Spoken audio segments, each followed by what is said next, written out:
आज हम एनिमेशंस को डिटेल में देखेंगे।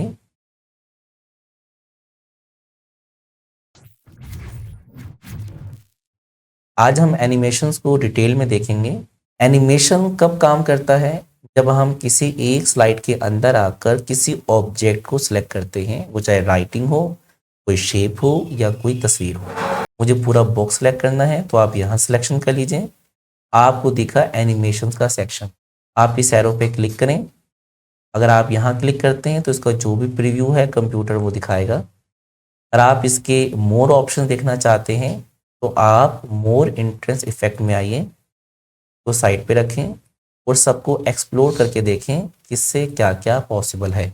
एग्जाम्पल हमने चूज किया ड्रॉप। इसके जो मोर ऑप्शंस हैं वो आपको इफेक्ट ऑप्शन में दिखते हैं। मैंने यहाँ से फंक्शन लिया फ्लाई इन। जब मैंने फ्लाई इन लिया तो इसके मोर ऑप्शन दिखेंगे इफेक्ट ऑप्शन में, आप इस पर क्लिक करें और इन सब को भी एक्सप्लोर करके देखें किससे क्या क्या पॉसिबल है और डाटा कैसा दिखेगा। अभी हमने जो फंक्शन देखा है वो है इंट्रेंस, यानी प्रेजेंटेशन में जब आप इसको चलाएंगे तो जिस पे हमने एनिमेशन लगाई है वो इसमें नहीं दिखेगी। जब हम चाहेंगे हम बटन दबाएंगे अपने कीबोर्ड से तो देन ये एनिमेशन आएगी, अदरवाइज नहीं आएगी। एक बार इसके इसी के अंदर हमारे पास आता है इम्फेसिस। समझने के लिए मोर इम्फेसिस इफेक्ट में आइए, साइड पे रखें। अगर आप करते हैं फाउंड कलर तो हमारे पास जो राइटिंग का कलर है वो चेंज हो रहा है। इम्फेसिस की डेफिनेशन ये है कि मौजूद रह के जो भी तब्दीली आती है उसको हम कहते हैं इम्फेसिस। इसी के अंदर हमारे पास आता है एग्जिस्ट, यानी मौजूद रहते हुए चले जाना। आप यहाँ से भी ले सकते हैं और आप मोर एग्जिस्ट इफेक्ट में जाके भी सबको एक्सप्लोर करके देख सकते हैं किससे क्या क्या पॉसिबल है। जो चीज़ें पहले आने का काम कर रही थी अब वो चीज़ें जाने का काम कर रही हैं। इसके बाद मैंने ओके का बटन दबाया। अब मैं अगर F5 का बटन दबाता हूँ एज अ प्रेजेंटेशन तो ये जाने की बात कर रहा है। एक बार इसके मैं चाहता हूं कि मैं तीनों एनिमेशंस लगा दूं, पहले इंट्रेंस हो, देन इम्फेसिस, देन एग्जिस्ट हो एक ही के ऊपर। जैसे ही आपने इंट्रेंस के बाद इम्फेसिस लिया तो इंट्रेंस हट गया और जब मैंने इम्फेसिस के बाद एग्जिस्ट लिया तो इम्फेसिस हट गया। और हमें कैसे पता चलता है? यहाँ एक 1 दिख रहा है, यानी इस पे एक ही एनिमेशन है। तो आपको जो पहले एनिमेशन लगानी है वो आप यहीं से लगाइए। एग्जाम्पल हमने लगा दिया यहाँ से जूम, ये ऐसे जूम हुआ। नेक्स्ट एनिमेशन आप यहां से लगाएंगे, एड एनिमेशन में आइए और यहां से हमने लगा दिया इम्फेसिस वेव। तो अब ये वेव की तरह होके दिख रहा है आपको। और अगर मुझे एग्जिस्ट पे लगाना हो तो मैं इसी एनिमेशन में आऊंगा और यहां से हम करेंगे एग्जिस्ट का फंक्शन यानी जूम। अब जरा F5 का बटन दबाते हैं। पहला काम इसके आने का होगा, देन इसकी मूवमेंट्स होगी, देन काम होगा जाने का।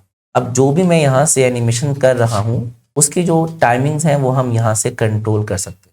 कि मेरे पास इंट्रेंस हो गया, इम्फेसिस हो गया, एग्जिस्ट हो गया। अब बहुत इंपॉर्टेंट जिसका नाम है मोशन पाथ। मोशन पाथ क्या करता है समझने के लिए मैंने इसको सिलेक्ट किया और मैंने यहाँ से किसी एक को क्लिक किया। अब इसमें 2 कलर्स हैं, ग्रीन एंड रेड। ग्रीन का मतलब है स्टार्ट पॉइंट और रेड का मतलब है एंड पॉइंट। मैंने इस पर क्लिक किया तो ये स्टार्ट पॉइंट से होता हुआ एंड पॉइंट की तरफ आएगा। रेड और ग्रीन हमें यहाँ भी दिख रहा है। ग्रीन का मतलब स्टार्ट पॉइंट, रेड का मतलब एंड पॉइंट। मैंने इस रेड को होल्ड किया और यहाँ ड्रैग कर दिया। अब मैं अगर प्रीव्यू यहाँ से भी देख सकता हूँ तो राइटिंग कुछ इस तरह मूवमेंट्स में दिखाएगा। इस तरह आप किसी भी राइटिंग को अपनी मर्जी के मुताबिक भी रोटेट करवा सकते हैं।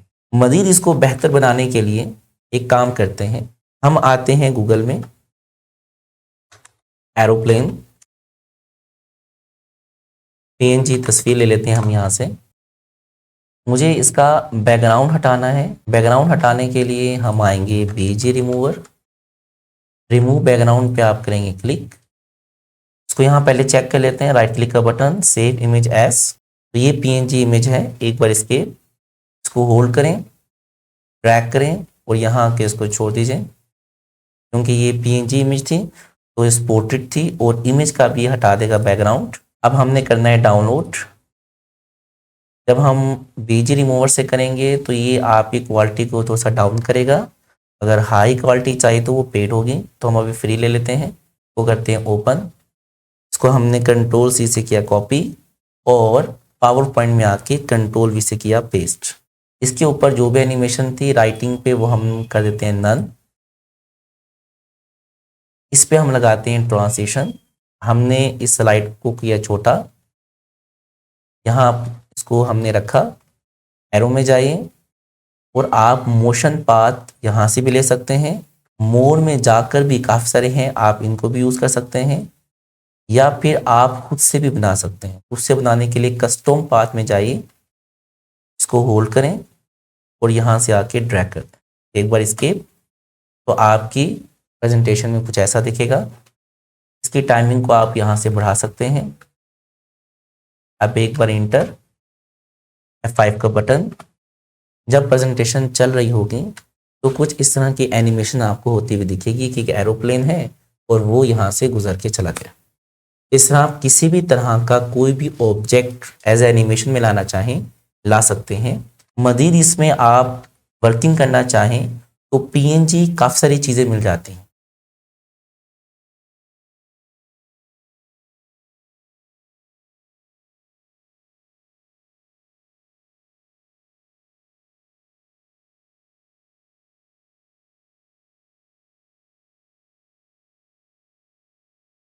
हम एक लेते हैं न्यू स्लाइड, होम में आए, न्यू स्लाइड, यहाँ से हम ले लेते हैं जिफ की फाइल और हम चाहते हैं इसमें कुछ मोमेंट्स लेके आए। ये तो चल रहा है और हम चाहते हैं कि ये चलता हुआ यहाँ से गुजर जाए। साइड पे रखें, इसके लिए जिफ की फाइल होना ज़रूरी है, GIF आप गूगल से निकाल सकते हैं। आप आएंगे एनिमेशन में, इस ऑप्शन में नीचे आइए, कस्टम में जाइए, इसको आप ऐसे ड्रैग कर दीजिए। अब एक बार एस्केप का बटन दबाइए तो देखें वो अपनी तेज़ी के अंदर मूवमेंट्स करता हुआ गया है। आप इसकी टाइमिंग को कंट्रोल कर लीजिए। हमने कर दिया 12 second, shift F5 and down arrow. अब होगा ये एक पर्सन है और यहाँ से एक मूवमेंट्स करता हुआ यहाँ से गुजर के चला जाएगा। एक किस्म के आप कार्टून्स के जो एनिमेशंस हैं वो भी आप यहाँ से काफ़ी हद तक क्रिएट कर सकते हैं। अब बाकी जो आइडियाज़ है वो खुद से क्रिएट कीजिए कि आप इन टूल्स को यूज़ करते हुए क्या क्या कर सकते हैं। अब आता है एनिमेशन पेन। समझने के लिए इसको हम करते हैं डिलीट, इसको किया सेलेक्ट। मैं चाहता हूँ कि मैं इस पे लगा दूँ एनिमेशन, और एनिमेशन हमने लगा दी फ्लाई इन। फ्लाई इन लगा दिया हमने। अब ये सेम एनिमेशन मुझे इस पे भी चाहिए, तो एनिमेशन पेंटर क्या करता है, सेम एनिमेशन आप किसी और पे भी अप्लाई कर सकते हैं और अगेन एनिमेशन पेंटर से आप किसी और पे भी ये सेम एनिमेशन अप्लाई कर सकते हैं, लेकिन वो सिलेक्ट होना ज़रूरी है। मैंने ऑब्जेक्ट सेलेक्ट किया और मैंने कहा इस पे जो भी एनिमेशन है एनिमेशन पेंटर, और वो इस पे अप्लाई कर दो। अब आप अगर F5 का बटन दबाते हैं तो वो ऑब्जेक्ट आपको नहीं दिखेंगे। अब जिस पे पहला नंबर होगा वो पहले आएगा, then second, then third and then fourth. हम चाहते हैं तरतीब ये हो कि ये 1 हो, ये 2 हो, ये 3 एंड ये 4। तो उसके लिए हम आएंगे एनिमेशन पेन के अंदर। एनिमेशन पेन के अंदर आपको नंबर दिख जाएंगे, तो हमने इस 2 को उठा के कर दिया नीचे। अब देखिए 1 2 3 एंड 4, F5 का बटन, तो देन ये 1 2 3 एंड 4। आप चाहें तो इसका जो टाइमिंग्स हैं वो यहाँ से भी एडजस्ट कर सकते हैं। तो मैंने 1 को होल्ड किया और ड्रैग करके यहाँ से बढ़ा लिया, तो जैसे मैंने यहाँ से बढ़ाया तो टाइम यहाँ से भी बढ़ चुका है। ये देखें इस पे टाइम कम है, अब इस पे टाइम ज़्यादा है। F5 का बटन दबाइए तो देखें उस पर थोड़ा टाइम लगाएगा आने में, और बाकी जो एनिमेशन हैं वो जल्दी जल्दी आ जाएंगे। एक बार एस्केप, तो आप यहाँ से भी इसकी जो तरतीब बनाना चाहें वो बना सकते हैं। उम्मीद है आपको यहाँ समझ आ चुकी होगी। अगर आपने इस वीडियो से कुछ नया सीखा है तो वीडियो को लाइक करें, चैनल को सब्सक्राइब करें और बेल आइकन भी ज़रूर प्रेस करें ताकि हर न्यू वीडियो सबसे पहले आप तक पहुंचे। अगर प्रैक्टिस करते हुए कोई भी कन्फ्यूजन हो तो कमेंट करें या डिस्क्रिप्शन में दिए गए कॉन्टैक्ट पर राब्ता करें। हमारी टीम आपको स्टेप बाय स्टेप गाइड करेगी। मिलते हैं एक नए लेक्चर के साथ।